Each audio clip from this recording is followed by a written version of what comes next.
Hi everyone, myself Aman, and I again welcome you in this amazing session on PySpark interview questions where we are discussing. आज हम एक और question discuss करेंगे. काफ़ी important questions है और काफ़ी बार पूछा जाता है. Question is very straightforward but I want to explain you some certain things. So मैंने कुछ अलग तरीके से इसको प्रेजेंट किया है. तो क्वेश्चन क्या है कि आपको एक फ़ाइल दी गई है. ठीक है, आपको एक CSV फाइल दी गई है. ठीक, लेट मी ओपन शीट. तो आपको एक CSV फाइल दी गई है. ठीक, डेटा किसी भी फॉर्म में आ सकता है. आपको जेसन में आ सकता है, CSV में आ सकता है, एक्सेल के फॉर्म में आ सकता है, स्ट्रीमिंग में आ सकता है. CSV में तो उसमें मल्टीपल कॉलम्स हैं. ठीक, तो आपको क्या करना है, आपको कुछ नहीं करना है. आपको उसमें एम्प्लॉय आईडी है, एम्प्लॉय नेम है, डिपार्टमेंट है, सैलरी है. आपको हर एक डिपार्टमेंट की हाईएस्ट सैलरी निकालना है, यानी department wise highest salary. Department highest salary. ठीक है, अब ये क्वेश्चन तो सिंपल ही है, हाईएस्ट सैलरी. बट इंटरेस्टिंग चीज़ क्या है कि इसमें जो डेटा हमें मिल रहा है वो CSV फॉर्म में है. तो सबसे पहला आपका स्टेप क्या होगा, सबसे पहला आपका जो स्टेप होगा यानी स्टेप 1, आपको रीड करना पड़ेगा CSV को. ठीक है, तो पहले स्टार्ट करते हैं कि रीड करना पड़ेगा आपको CSV को. उसके बाद क्या करना पड़ेगा कि आपको यहाँ पे यूज़ करना पड़ेगा विंडो फंक्शन. ठीक है, विंडो फंक्शन इन PySpark. ठीक है, तो जैसे कि सीक्वल में होते हैं ना, हमारे सीक्वल में हमारे क्या होते हैं विंडो फंक्शन, वही हमारा रो नंबर. ठीक है, रो नंबर हो गया हमारा, रैंक हो गया हमारा, डेंस रैंक हो गया. ठीक है, और भी जितने तरह के फंक्शंस होते हैं. ठीक है, तो इसके लिए तो एक डेडिकेटेड वीडियो आएगा जिसमें हम बहुत अच्छे से डिस्कस कर रहे होंगे कि विंडो फंक्शन हम पाइसपार्क में कैसे इम्प्लीमेंट करेंगे. और बहुत ही आसान होगा वो भी, इतना चैलेंजिंग आपको फील नहीं होगा. ठीक है, बट अभी के लिए क्वेश्चन पे हम चलते हैं तो आपको एक बेटर क्लैरिटी मिलेगी कि मैं क्या एक्सप्लेन करना चाह रहा हूँ. तो सबसे पहला काम हमने क्या किया, हमने CSV थी. ठीक है, मैं डेटाबेस के कम्युनिटी एडिशन में लॉग इन हूँ. तो उस CSV को मैंने लोड किया. ठीक है, और लोड करने के बाद, तो लोड करने के लिए क्या तरीका होगा स्पार्क में, तो spark dot read dot format. Format से हमें मेंशन करना होता है कि क्या फॉर्मेट है. डॉट लोड, लोड के अंदर हम क्या रखते हैं, लोड के अंदर हम पाथ ऑफ द फाइल की हमारी फाइल कहाँ पर है. ठीक है, तो ये एक फॉर्मेट है. तो अगर मैं इसको रन करता हूँ, ये मेरा नेम है एम्प्लॉय सैम्पल डेटा, ये नेम है उस CSV फाइल का. ठीक है, फाइल स्टोर में मैंने इसको रखा है, तो वहीं का पाथ मैंने डाला है. अब अगर मैं df डॉट डिस्प्ले करता हूँ, तो अगर आप ढंग से देखोगे मेरे को क्या मिल रहा है पहले रो में मेरे को मिल रहा है C0, C1, C2, C3, C4. ठीक है, तो और अगर आप फर्स्ट रो में देखोगे, यानी कि इस रो में अगर आप देखोगे, तो आपको employee ID, full name, job, department, business unit, gender. ठीक है, एंड एथनिसिटी, एज, बहुत तरह के आपको इसमें कॉलम नेम्स मिल रहे हैं. ठीक है, तो कहने का मतलब क्या है कि अगर आप समझ पा रहे हो कि अगर मैं simple spark dot read dot format dot load करता हूँ, तो स्पार्क जो है वो स्कीमा इन्फर नहीं कर रहा है, यानी वो हेडर नहीं इसको इन्फर कर पा रहा है इंटरनली, कि वो जो मेरी CSV फाइल है उसमें हेडर क्या है उसे पता नहीं चल रहा है. ठीक है, तो वो बाय डिफ़ॉल्ट जो उसका सिस्टम होता है अंडर, उसके बेसिस पे उसने अपना हेडर बना दिया C0, C1, C2, C3. और जो एक्चुअल हेडर है उसको भी एज अ वो डेटा ही कंसिडर कर रहा है, एज अ रो डेटा. ठीक है ना. तो अब सबसे पहला काम क्या है कि आपको ये इसको आइडेंटिफाई करवाना है कि ये जो फर्स्ट रो में डेटा है ना, employee name, full name, job, department etcetera, तो ये मेरा हेडर है. तो इस चीज़ को हम पे कैसे हैंडल करेंगे. तो इस चीज़ को करने के लिए एक ऑप्शन होता है इसी में, spark dot read dot option. तो ऑप्शन के अंदर आपको लिखना है header equal to true, header comma true. ठीक है, तो हेडर कॉमा ट्रू से क्या पता लगता है? हेडर कॉमा ट्रू से पता लगता है कि आप बोल रहे हो स्पार्क को कि हेडर को आइडेंटिफाई करो। ठीक है, मेरी CSV फाइल में हेडर है, उसको आइडेंटिफाई करो। ठीक है, तो इन्फर करो इस तरह से। तो ये क्या करेगा, ये हेडर पता कर लेगा। डॉट फॉर्मेट, जो भी आपका फॉर्मेट है, डॉट लोड पाथ, जहाँ पे आपकी फ़ाइल है। तो अगर आप इसको रन करते हुए df डॉट डिस्प्ले करोगे तो आप देखो फाइनली मेरे को क्या मिल गया, मेरे को अपने हेडर मिल गए। ठीक है, तो हमेशा एक चीज़ बात याद रखिएगा, कभी भी अगर आप लोड कर रहे हो कोई भी डेटा फाइल को, मेक श्योर कीजिएगा कि हेडर प्रॉपरली आइडेंटिफाई हो जाए। ठीक है, अगर नहीं होता है तो वो इस तरह से कुछ आउटपुट देगा जो कि गलत है। ठीक है, तो ये मैंने पहला काम कर लिया, मुझे हेडर मिल गए। चलो, उसके बाद क्या करना है, उसके बाद हाईएस्ट सैलरी मेरे को निकालना है डिपार्टमेंट वाइज। तो हाईएस्ट सैलरी डिपार्टमेंट वाइज निकालने के लिए सबसे बेस्ट तरीका होता है, वो होता है विंडो फंक्शन। सीक्वल में भी हम विंडो फंक्शन यूज़ करते थे और पाईस्पार्क में भी हम विंडो फंक्शन। तो विंडो फंक्शन को यूज़ करने के लिए सबसे पहले आपको इंपोर्ट करना पड़ेगा। तो विंडो फंक्शन जो आते हैं वो पाईस्पार्क डॉट सीक्वल डॉट विंडो। तो सबसे पहले मुझे विंडो इंपोर्ट करना पड़ेगा, विंडो क्रिएट करनी पड़ेगी।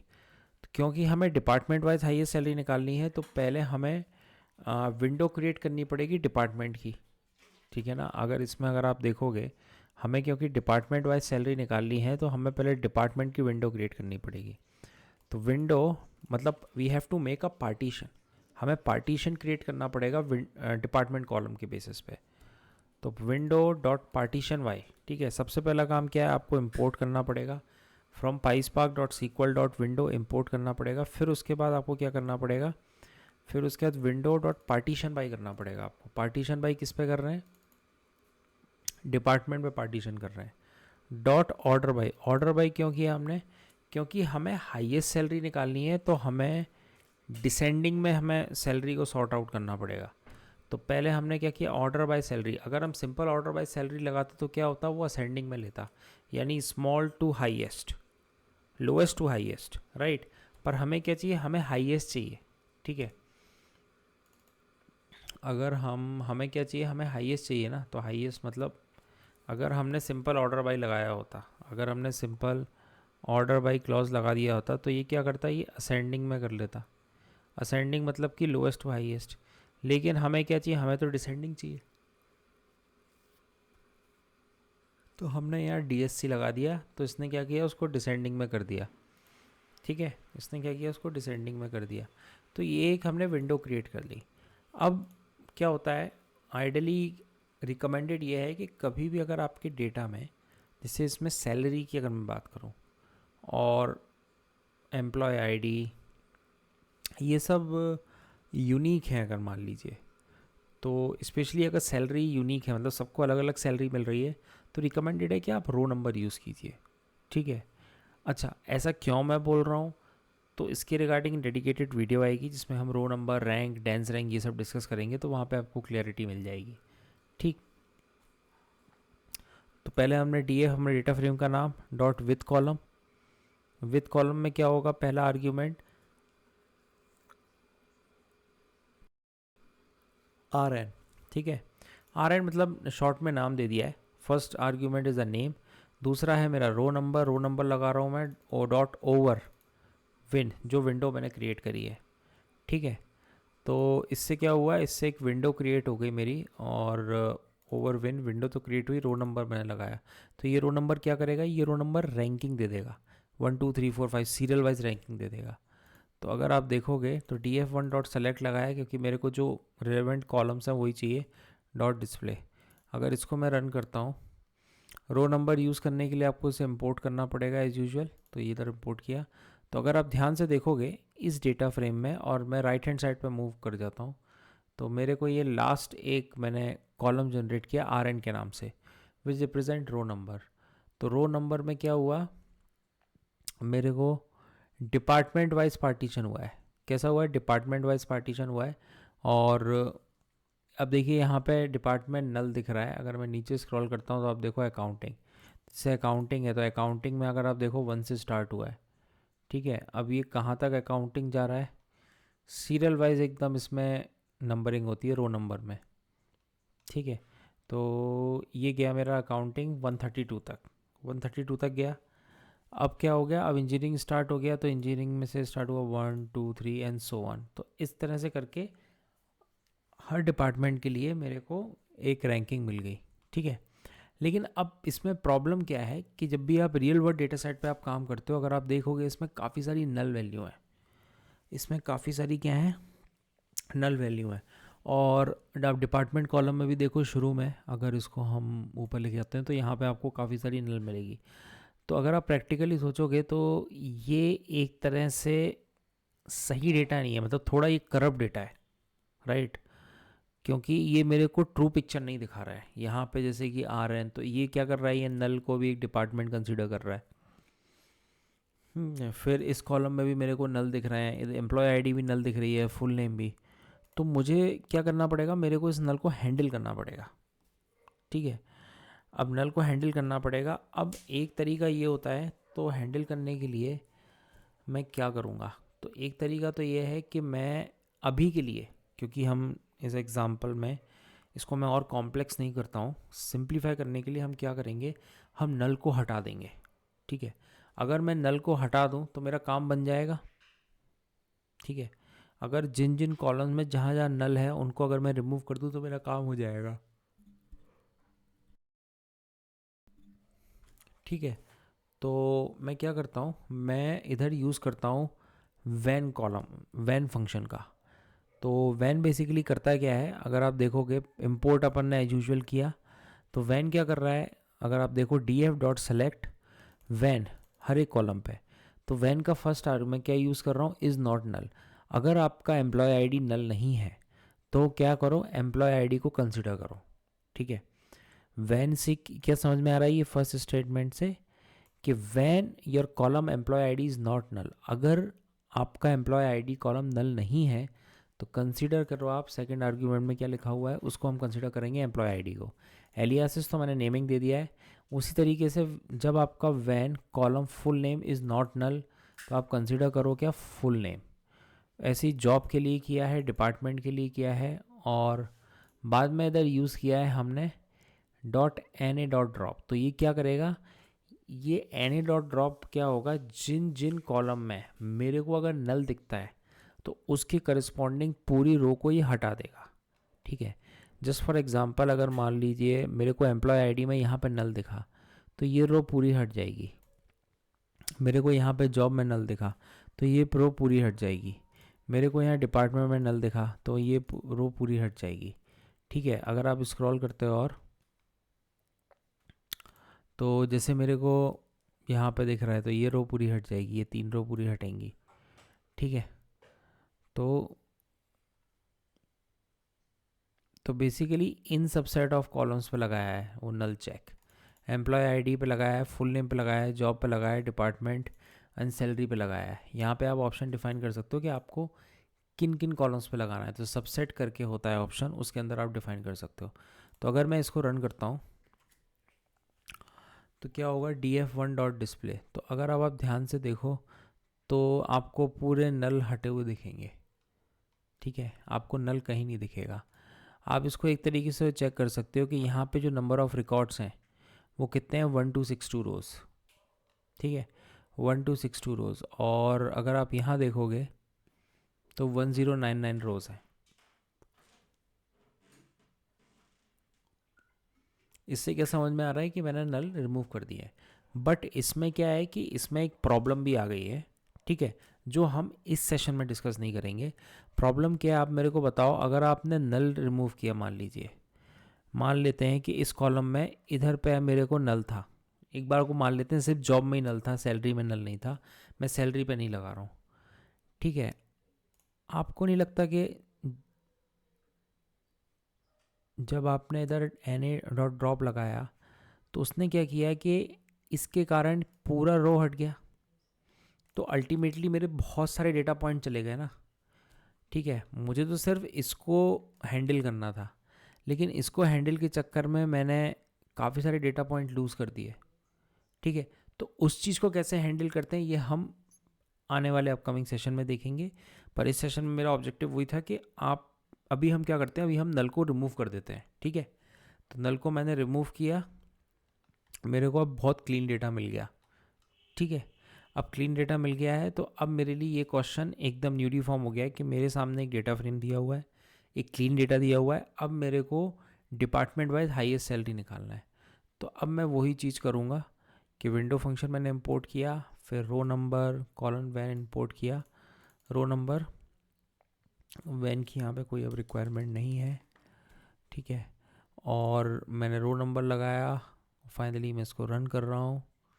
ठीक है, तो अगर आप देखोगे अब मेरे को प्रॉपर रैंकिंग भी मिल रही है, मेरा डेटा एकदम क्लीन है।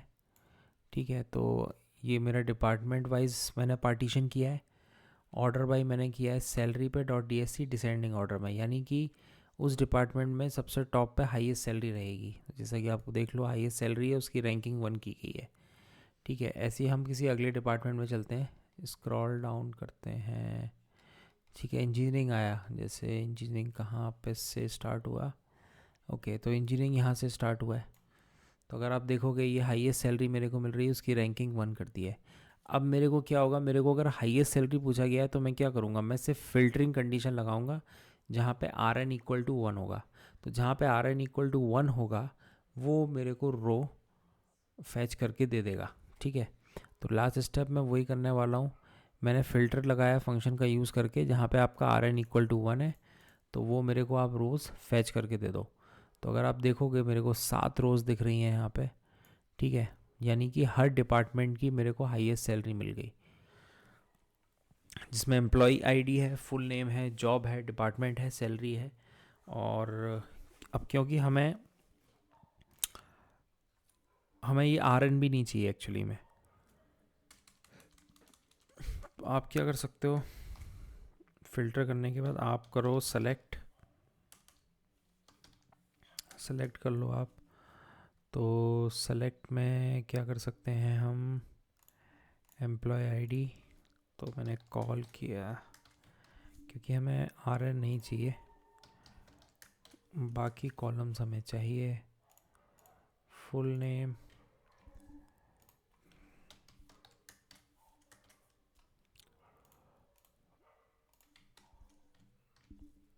जॉब, कॉमा,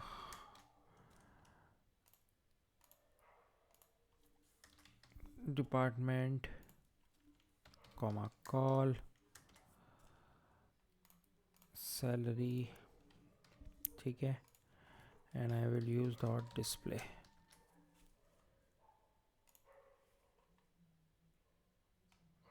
ठीक है, तो ये मेरे को फाइनल आउटपुट मिल गया।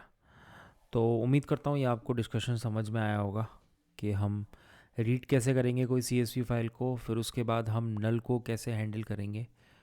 ठीक है, और विंडो फंक्शन हम कैसे अप्लाई करेंगे। ठीक है, और यहाँ पे मैंने रो नंबर और फिल्टरिंग हम कैसे कर रहे हैं। तो I hope you like this question, do practice it. ठीक, तो मिलते हैं फिर अगले सेशन में फिर एक नए क्वेश्चन के साथ। And do subscribe to my channel, और मैं काफ़ी सारा अमेजिंग कंटेंट ला रहा हूँ स्पार्क पे आने वाले दिनों में। So do subscribe to my channel and keep share, keep liking. Thank you.